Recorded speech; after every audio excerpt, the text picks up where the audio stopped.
ప్రభువైన యేసుక్రీస్తు నామములో దేవుని సన్నిధిలో ఉన్న మీకందరికీ నా యొక్క వందనాలు చెల్లిస్తున్నా. మీరు దేవుని సన్నిధిలో గడిపే ప్రతి క్షణము మీకు ఆశీర్వాదకరంగా ఉండాలని దైవ సేవకునిగా నా యొక్క ప్రార్థన. Okay, before I step into the word of God, I would like to introduce myself. This is Reverend Stevenson, pastor at Grace Baptist Church, Machilipatnam, India.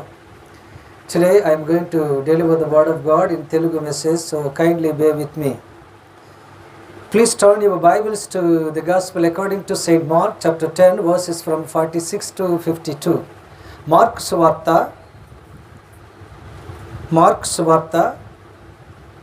10వ అధ్యాయము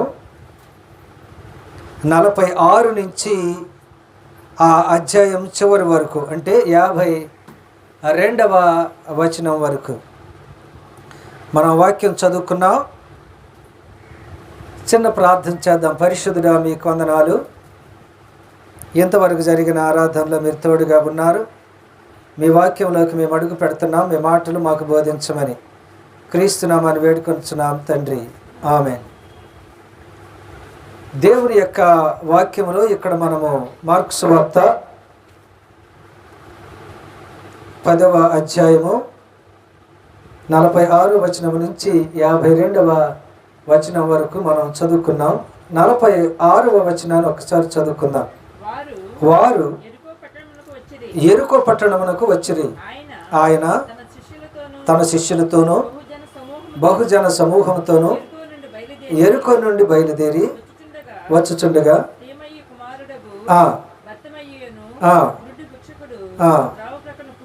ఓకే, దేవుని యొక్క వాక్యాన్ని జాగ్రత్తగా మనం విందాం. ఈ వాక్యాన్ని ఇంతకుముందు కూడా మనం విన్నాం, కానీ ఈరోజు నేను చెప్పే పాయింట్లు వినలేదు, వేరే 3 పాయింట్లు విన్నాం.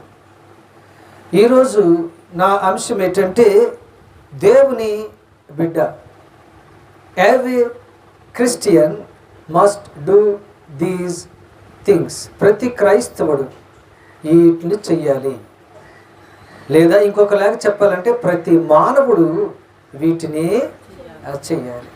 వీటిని చేయటం బట్టి మన వ్యక్తిగత జీవితాలకు, మన కుటుంబ జీవితాలకు అది చాలా ఉపయోగకరంగా, సమాజానికి కూడా ఉపయోగకరంగా ఉంటుంది. ఓకే, ఐ అని చెప్పుకుంటూ వచ్చాను.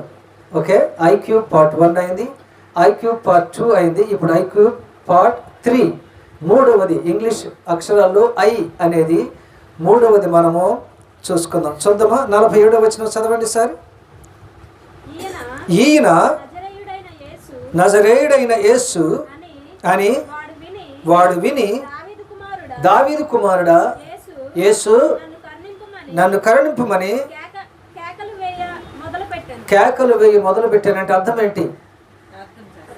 ఐక్యూ అంటే this blind person is trying to, first I is invite Jesus Christ.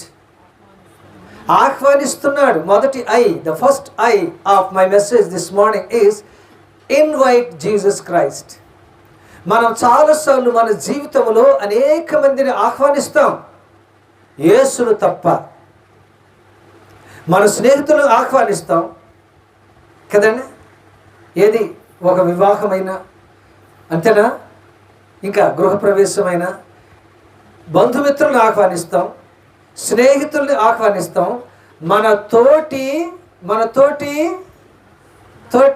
ఉద్యోగస్తులను ఆహ్వానిస్తాం, except Jesus Christ. అందరినీ ఆహ్వానిస్తున్న మనము ఈ బిజీలో we forget to invite one person, and that one person is our Lord Jesus Christ. అందరిని ఆహ్వానిస్తాం ఇంట్లోనికి, మనలోనికి, యేసును మాత్రం ఆహ్వానించడం మర్చిపోతాం. మనం చేసే తప్పుల్లో ప్రధానమైన లేదా ముఖ్యమైన తప్పుల్లో ఒక తప్పే ఏంటంటే యేసుని ఆహ్వానించటం, యేసుని ఆహ్వానించకపోవటం. అర్థమవుతుందండి? ఎందుకని? మన చూపంతా లోకం వైపు, మన చూపు దేవుని వైపు ఉండటం లేదు. సమస్యలు అన్ని గృహాలకు వస్తాయి, అన్ని వ్యక్తులకి వస్తాయి. సమస్యలు వచ్చినంత మాత్రాన మనము తప్పు చేస్తున్నామని కాదు. సమస్యలు వస్తున్న మాత్రాన మనం పాపం చేస్తున్నామని కాదు, కానీ దేవునికి ఏమవుతున్నామట, ఎక్కడో మనం దూరము అవుతున్నామని. ఇక్కడ ఈయన చూడండి, ఈ గురుడివాడు 47వ వచనములో ఆయన చెబుతున్నది. 47వ వచనంలో ఏమంటున్నాడటండి, ఈయన నజరేయుడైన యేసు అని వాడు విని, ఎవరు విని? గురుడివాడు విని, దావీదు కుమారుడా యేసు,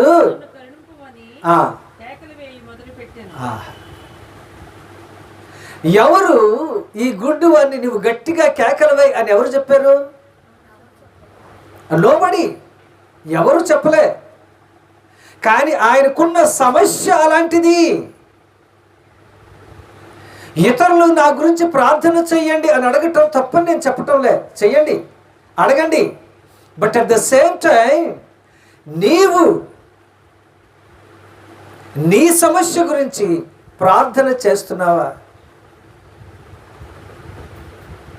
మనం చాలాసార్లు మన సమస్యల గురించి యేసుని ఆహ్వానిస్తున్నామా? ఓకే, మీ అక్క చెల్లెలను ఆహ్వానించావు, మంచిది, అంతేనండి. మీ బంధుమిత్రులను ఆహ్వానించావు, మంచిది, చెప్పావు. కానీ యేసయ్యను ఆహ్వానించావా? అది చాలా ముఖ్యమైనది. హిజ్కియా జీవితాన్ని మీరు చూడండి. ప్రవక్త అయిన యెషయా హిజ్కియా దగ్గరికి వచ్చి, you are going to die, నువ్వు చచ్చిపోతున్నావు. హిజ్కియా జాగ్రత్త గమనించండి. Really I appreciate that king. నేను నిజంగా ఆ యొక్క రాజునండి నేను అభినందిస్తున్నా. ఓహో, నేను చచ్చిపోతున్నానా, అయితే సైనికులారా రండి, ఏది ప్రధానమంత్రి రా నా దగ్గరికి, మనమందరం మాట్లాడుకుందాం అనలేదటండి. ఆయన ఏమంటున్నాడటండి, ప్రభువు వైపు తిరిగెను, దేవుని వైపు తిరిగెను, దేవుని సన్నిధికి వచ్చాను. చక్కగా ఉంటుందండి, మీరు అక్కడికి వెళ్ళండి. He went into the presence of God and there he opened that letter. ఇంకొక చోట ఇది ప్రభు వైపు తిరిగాడు, యేసుని ఆహ్వానిస్తున్నాడు. దేవుణ్ణి ఆహ్వానించటం, మన జీవితాల్లో ఏ సమస్య వచ్చినా యేసును ఆహ్వానించటము మనం మర్చిపోకూడదు. మనము చాలాసార్లు చేసే తప్పు ఇదే. సరిగ్గా ఇక్కడికి వచ్చాకే సాతానుడు ఏం చేస్తాడంటే మన మైండ్ని గలిబిలి చేస్తాడు, రెస్ట్లెస్, పీస్లెస్. కాబట్టి ఇక్కడ ఈ గుడ్డివాడు అక్కడ కూర్చొని ఎవరు ఆయనకి సహాయం చేయటం లేదు. కానీ దావీదు కుమారుడా, నీవు నన్ను దాటిపోకముందే, pass me not, O gentle Savior, hear my humble cry, while another's thou calling, do not pass me by. Savior, Savior, hear my humble cry. ఎంత చక్కగా పాడుతున్నాడు చూడండి. ఈ గుడ్డివాడిని చూసి భక్తుడి పాట రాశాడండి. వేరే వాళ్ళు నిన్ను పిలిచినా నువ్వు వేరే వాళ్ళ వైపు చూడొద్దు ప్రభువా, ఈ నన్ను దాటిపోక ముందే నా హంబుల్ క్రై, నా దీన ప్రార్థన విను అంటున్నాడు. ఎంత చక్కటి ప్రార్థన, ఎంత చక్కటి పాట. Hear my humble cry. ఎలా పాడుతున్నాడండి? గీరగ పాడుతున్నాడా? గీరగ పాడుతున్నాడండి, గీరగ మొరపెడుతున్నాడా? 47వ కీర్తన చూడండి. దావీదు కుమారుడా, ఎంతో చక్కగా 47వ వచనం వినండి. అక్కడే ఉండండి మీరు, ఒకే ఇటు వెళ్ళొద్దు, మనం ఎక్కడికి వెళ్ళడానికి వస్తాం. యేసు అని వాడు విని, దావీదు కుమారుడా యేసు నన్ను కరుణింపుము, ఏట్రా అన్నాడండి. హ్యావ్ మెర్సీ అపాన్ మీ, నన్ను కరుణించు, నా మీద దయ చూపించు అంటున్నాడు. మన యొక్క జీవితాల్లో ఏ సమస్య వచ్చినా యేసును ఆహ్వానించటము మర్చిపోవద్దు దయచేసి. అది చాలా ముఖ్యం, చాలా ముఖ్యమండి. అర్థమవుతుందండి? యేసును ఆహ్వానిస్తే ఏమవుతుంది అంటే సమస్యలు పోతాయి. సమస్యలున్నా దాన్ని జయించే శక్తిని దేవుడు మనకి ఏం చేస్తాడటండి? ఇస్తాడు. యేసుని నమ్మితే ఏ సమస్య రాదని నేను చెప్పటంలే. అలాగే ఎవరైనా పాస్టర్లు మీరు చెప్పినా మీరు నమ్మొద్దు, అది దొంగ బోధ. అర్థమవుతుందండి? నీ యేసు ప్రభుని నమ్ముకో, నీ కష్టాలన్నీ పోతాయి. కాదండి, కష్టాల్లో కూడా నీకు ఏంటట ధైర్యాన్ని, విజయాన్ని ఇస్తాడు. కాబట్టి ఈ గుడ్డి వాడిని చూసి మనం నేర్చుకోవలసింది ఏంటంటే, యేసును నీ హృదయంలోనికి ఆహ్వానించు, యేసును నీ కుటుంబంలోనికి ఆహ్వానించు, యేసును నీ ఆలోచనలోనికి ఆహ్వానించు, యేసును నీ క్రియలలోనికి ఆహ్వానించు. ఈ గుడ్డివాడు చేస్తున్నది మనకి నిజంగా ఈరోజు చక్కటి పాఠం. This is a great lesson. ఆయన ఆహ్వానిస్తున్నాడండి, రా యేసయ్య, వెళ్ళిపోవద్దు, రా నా దగ్గరికి రమ్మంటున్నాడు. ఎందుకంటే నువ్వు ఆ ఎరుక దాటిపోతే నేను గుడ్డోడిని, వాళ్ళు కళ్ళున్న వాళ్ళు ఎక్కడికైనా వాళ్ళు నేను అనుసరిస్తారు, కానీ నేను గుడ్డోడిని వెళ్ళగలనా? నన్ను ఎవరన్నా అక్కడికి రావాలంటే ఎవరైనా తీసుకొని వెళ్ళాలి. అంత సహాయం చేసే మంచి మనసు ఈ రోజుల్లో కాదు, ఆ రోజుల్లో కూడా అంతేనండి. ఈ రోజుల్లో ఎక్కడ అంటారు, ఈ రోజుల్లో కాదు, ఆ రోజుల్లో కూడా లేదు. ఎందుకని మనం వింటున్నాం కదండి. ఎందుకని వీధిలో వాళ్ళు కాదు, ఇంట్లో వాళ్ళే ఏం చేస్తున్నారట చెప్పండి? మోసం, దగా. మనము నా బిడ్డలు అని మనం ప్రేమ చూపిస్తాం, మన ప్రేమకు బదులుగా వాళ్ళు ఏం చేస్తున్నారటండి? మోసం చేస్తున్నారు. కళ్ళు ఏమైపోయినాయట? నెత్తికెక్కి దేవుడు పాఠం చెబుతాడులే, దగ్గరలోనే ఉంది, కానీ ప్రస్తుతం ఏంటంటే మేము గెలిచామని అందరు మా తరఫున నిలబడ్డారు అనే భ్రమలోనే ఉన్నారు. అందుకనే ఓ భక్తుడు నమ్మవద్దు, ఈ మాయలోకం, ఈ పాడు లోకం నమ్మవద్దు అంట. ఈయన యేసుని ఏం చేస్తున్నట్టండి? ఆహ్వానిస్తున్నాడు. ఓకే, యేసుని మన జీవితంలో ఏ సమస్య అయినా పర్వాలేదు, ఏ సమస్య అయినా పర్వాలేదండి, ఏం చేయటం నేర్చుకోవాలి? యేసుని ఆహ్వానించడం నేర్చుకోవాలి కదండి. గలిలీనా అంతేనా? ఏమైంది గలిలీలో? మ్యారేజ్ కానా విందు అంటే ఏమైంది? ద్రాక్షరసము అయిపోయింది. మన జీవితాల్లో ఎన్నో అయిపోతాయి. అక్కడ ద్రాక్షరసం, మన జీవితాలు ఎన్నో అయిపోతాయి. తిరిగి వాటిని తీసుకొచ్చేది దేవుడే. మన జీవితంలో శాంతి అయిపోయిందా? మన జీవితంలో సమాధానం అయిపోయిందా? దాన్ని ఆయనే తీసుకొస్తాడు. వాళ్ళు యేసును ఆహ్వానించను. జాగ్రత్తగానండి, మనం యేసును ఆహ్వానిస్తే ద్రాక్షారసం అయిపోతే నీకే తిరిగి తీసుకొచ్చేది ఆయనే. మనశ్శాంతి వెళ్ళిపోయిందా? తిరిగి తీసుకొచ్చేది ఆయనే. కానీ వీటిని మనుషుల సహాయము అవసరమే. వీటన్నిటికంటే ముఖ్యంగా ఇన్వైట్ యువర్ గాడ్, యేసును ఆహ్వానించు. దయచేసి సమయం దొరికినప్పుడల్లా దయచేసి దేవుని సన్నిధికి రండి, చెప్పండి. అర్థమవుతుంది? కాబట్టి ఫస్ట్ ఐ ఎంటట ఇన్వైట్ జీసస్ క్రైస్ట్, యేసును ఆహ్వానించుట. ఓకే, సమయం కొద్దిగా నేను ముందుకెళ్తున్నా. రెండవ విషయం మనం చూద్దాం. 48వ వచనం చదవండి. అదే మార్కు సువార్తలని. ఊరకుండమని అనేకులు వానిని గద్దించిరి, కానీ వాడు దావీదు కుమారుడా నన్ను కరుణించమని మరి ఎక్కువగా ఈ కేకల్లో number 1 inviting Jesus Christ and number 2 informing Jesus Christ. Inform అంటే నీ సమస్య ఏంటో చెప్పు. నువ్వు దేవునికి చెప్పు. మనుషులకు చెబితే అల్లరి పాలవుతావు, కానీ దేవునికి చెబితే నువ్వు అల్లరి పాలు. ఈరోజు మన బిడ్డలే అని మన సమస్య చెప్తే మనల్నే వాళ్ళు అల్లరి చేస్తున్నారు. మన రక్త సంబంధులే, బంధుమిత్రులే అని మన గురించి సమస్య గురించి చెప్తే వాళ్ళు వేరే వాళ్ళకి ఇన్ఫార్మ్ చేస్తున్నారు. కాబట్టి ఇక్కడ ఏంటంటే ఇన్ఫార్మ్ యువర్ ప్రాబ్లం. నీ సమస్యను దేవునికి చెప్పు. ఆయనను ఆహ్వానించావా? అయితే ఆహ్వానించిన తర్వాత ఇప్పుడు ఏం చేయాలంటే నీ సమస్యను దేవునికి చెప్పు. ఇది ప్రేయర్, ఇది ప్రార్థన. చెప్పడం అంటే ఏంటంటే ప్రార్థన. ఈ చికాకుల్లో సమస్యలు మనకి ప్రార్థన మీద మనసు రాదు, కానీ నువ్వు ప్రార్థన చెయ్యాలి. అర్థమవుతుందని ప్రార్థన చేయాలి. జాగ్రత్తగా వినండి. సమస్య పెరిగిన కొద్దీ ప్రార్థన పెరగాలి. సమస్య పెరుగుతుంటే ప్రార్థన కిందకి వెళ్ళిపోతుంది, విశ్వాసం కిందకి వెళ్ళిపోతుంది. అలా కాదు, సమస్య పెరిగిన కొద్దీ ఏంటంటే ప్రార్థన కూడా పెరగాలి.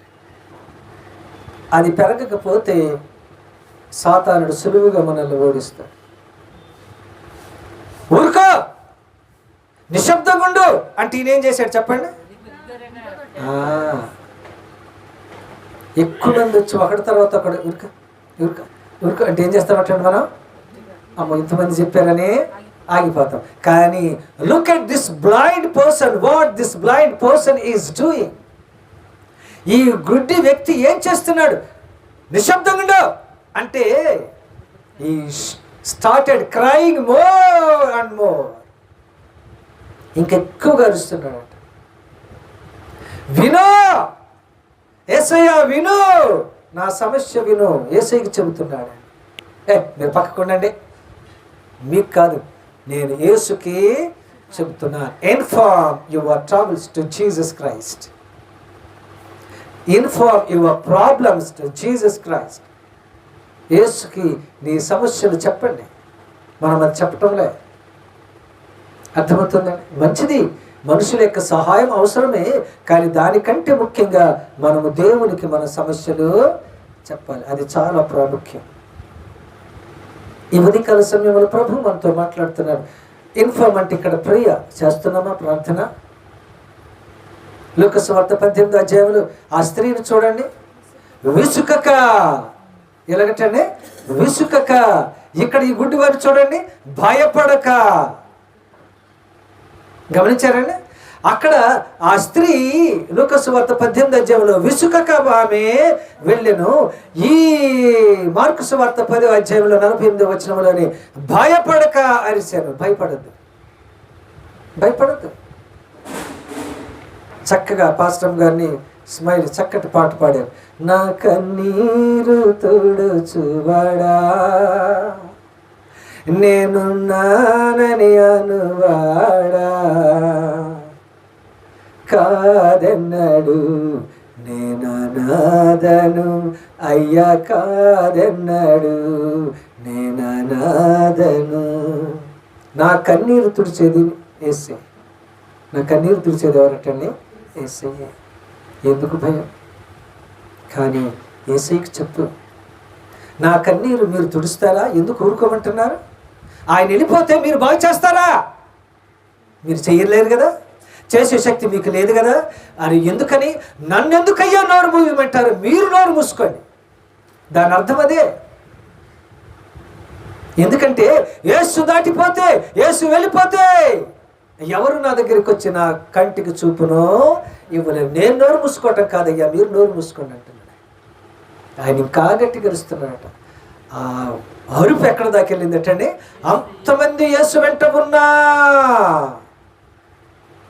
ఆయన అరుపు యేసు చెవికి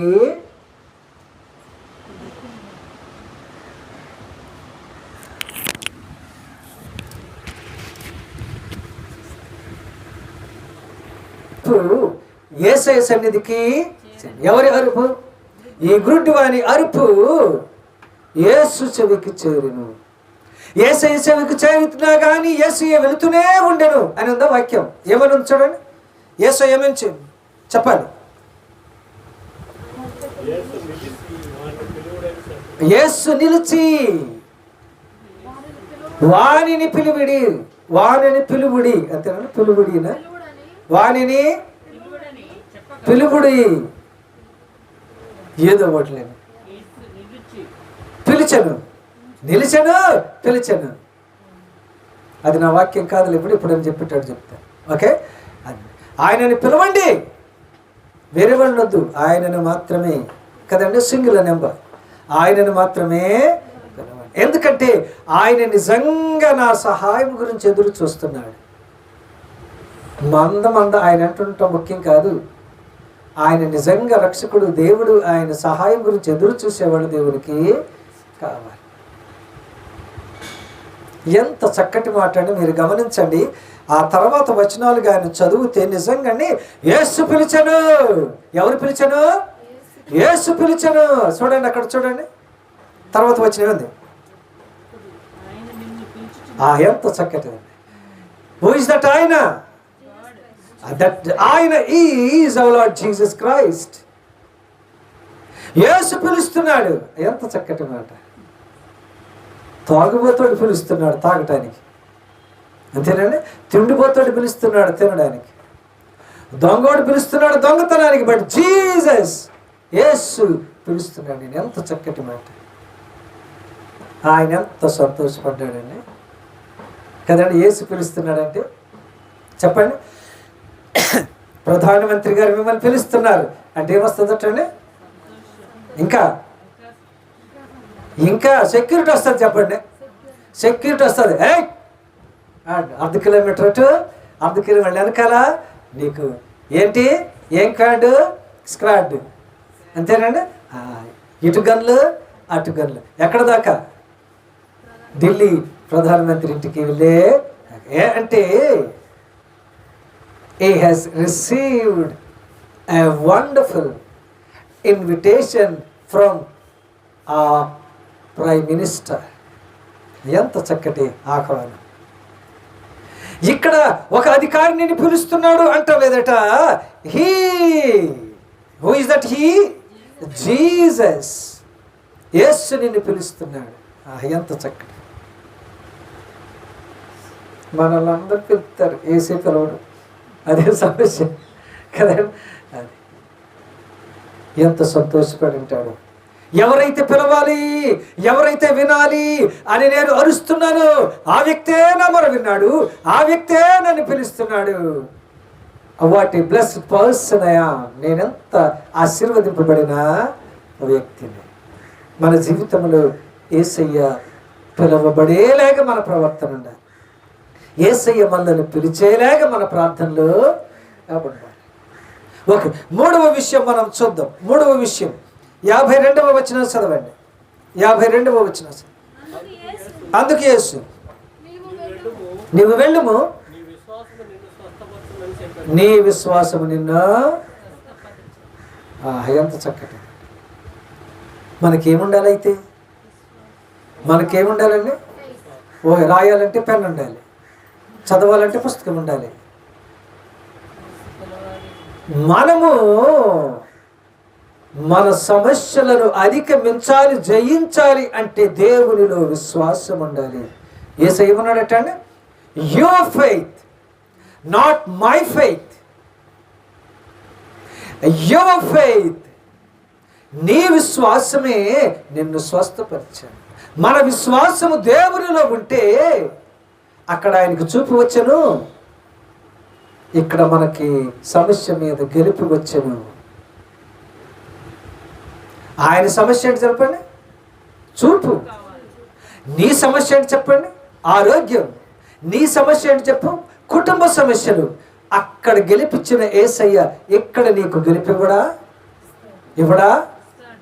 కానీ మనకేముండాలట? దేవుని యందు విశ్వాసము.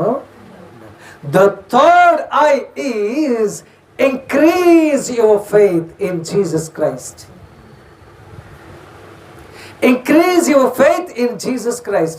యేసులో నీ విశ్వాసాన్ని పెంచుకో. నీవనుకున్న దాని సమస్య మీద విజయం సంపాదించు. దేవుడు ఇవ్వడండి తన బిడ్డలకి. దేవుడు ఇవ్వడండి. మనుషులమైన మనమే మన బిడ్డలు ఎంత తిరిగినా ప్రేమ చూపిస్తుంటే దేవుడు ఎంత దయామయుడు, కరుణామయుడు. కొన్నిసార్లు దైవజనునిగా నేను అంటాను, వాళ్ళు మనకు తెలిసిన వాళ్ళైనా, వాళ్ళు మనకు బంధుమిత్రులైనా, వాళ్ళు మన బిడ్డలైనా, వాళ్ళు ఒక క్రమంలో పడాలి అంటే బెత్తం తీసుకోవాలి. బెత్తం తీసుకోవాలండి. ఆ బెత్తం ఏ రూపంలో అన్నది అది మీరే ఆలోచించాలి. అంటే నా బిడ్డ క్రమము తప్పెను, ఆ క్రమంలోనికి తీసుకురావడానికి కొన్ని బెత్తాలు తప్పనిసరిగా వాడాలి, లేకపోతే ఆయన వినడు. బెత్తం ఈపి మీద 4 తగిలాక అప్పుడేమవుతాడటండి, నా తండ్రి ఇంట అనేక మంది పని వాళ్ళు ఉన్నారు, నా తండ్రి ఇంట ఉదయం మధ్యాహ్నం సాయంత్రం ఎప్పుడంటే అప్పుడు భోజనం దొరుకుద్ది, ఇప్పుడు తిరిగి నేను మా తండ్రి ఇంటికి వెళ్ళాలి అంటాడు. ఎప్పుడంటే బుద్ధి వచ్చాక వస్తుందండి. ఇప్పుడు వీపు మీద పడితే తప్పకుండా వస్తుంది. అది ఎలా చేయాలో మీకు తెలుసు, పెద్దవాళ్ళు కాబట్టి మీకు తెలుసు ఎలాగ చేయాలి, అర్థమవుతుందండి. కాబట్టి ఇక్కడ చెప్పింది ఏంటంటే, ఏమనుందండి ఇక్కడ, ఈయన విశ్వాసాన్ని పెంచుకొని తన సమస్య అయిన చూపును తెచ్చుకున్నాడు. మనము మన విశ్వాసాన్ని పెంచుకొని మన వ్యక్తిగత సమస్యను, మన కుటుంబ సమస్యను మనం తెచ్చుకోలేమా? తప్పకుండా తెచ్చుకోగలం. కాబట్టి ప్రార్థన పెరగాలి, విశ్వాసం పెరగాలి, భయపడద్దు, బాధపడద్దు కదండి.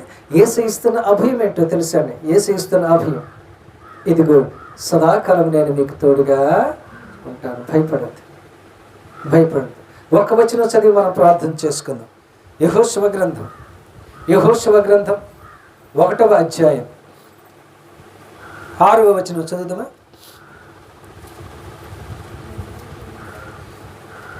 యెహోషువ గ్రంథం 2వ నిన్ను విడువను, నిన్ను ఎడబాయను, నిబ్బరము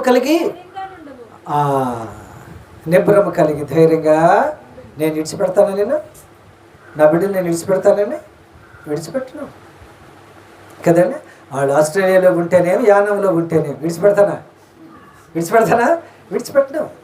ఒక అడుగు ఆలస్యమైనా వస్తారు వాళ్ళు, అంతే కదండి. ఒక అడుగు ఆలస్యమైనా వస్తారు. మన యేసయ్య మన తల్లి తండ్రి మనం కన్నీరు కరుస్తూ ఉంటాయని చూస్తూ ఊరుకోడండి. తప్పకుండా ఎవరికి బుద్ధి చెప్పాలో చెబుతాడు, తప్పకుండా సమస్యకు పరిష్కారము ఇస్తాడు. కానీ మనం చేయవలసింది ఏంటో తెలుసాను, 3 Iలు. నెంబర్ 1, యేసుని invite Jesus Christ in to your life. యేసుని నీ హృదయంలోనికి ఆహ్వానించు. ఇప్పుడు ఆహ్వానించిన తర్వాత ఆ యేసయ్యకు నీ సమస్య ఏంటో ఇన్ఫార్మ్ చెప్పు. అదే ప్రార్థన. ఆ చెప్పిన సమస్య వస్తున్నా నీ విశ్వాసాన్ని పెంచుకో. దేవుడు తప్పకుండా ఏం చేస్తాడటనే నీకు విజయాన్ని ఇస్తాడు. 115వ కీర్తన 14వ వచనంలో ఉన్న మాట ఏంటో చూడండి. 115వ కీర్తన 14వ వచనం మొదటి పాట చదవండి చాలు. యెహోవా మిమ్మును మీ పిల్లలను వృద్ధి పొందించు. బ్లెస్, ఆశీర్వదిస్తాడు కదండి, ఆశీర్వదిస్తాడు. కంగారు పడద్దు, భయపడద్దు, బాధపడద్దు, దిగులు చెందొద్దు.